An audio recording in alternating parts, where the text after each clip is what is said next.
Hello friends, welcome back to our channel హనీకా blogs. ఉన్న second అనే ఎగ్జామ్ జరిగింది, కౌన్సిలింగ్ సర్వే ఎగ్జామ్. దాంట్లో వచ్చిన క్వశ్చన్ అండి, a train travel 60 kilometres in 1 hour, how much in 3 hours? Simple technique అండి. 1 అవర్కి 60 కిలోమీటర్లు వెళ్తే 3 అవర్స్కి ఎంత అన్నది సింపుల్ లాజిక్. 1 అవర్కి 60 అయితే 3 అవర్స్కి ఎంత అవుతుంది? 3 × 60, 180 కిలోమీటర్స్. సింపుల్గా అండి. Same question train travel 60 kilometres in 1 hour, how much in 5 hours?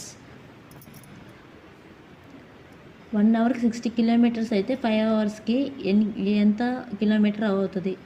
మీరైతే కామెంట్ చేసేయండి answer. Thank you for watching. Please subscribe my channel.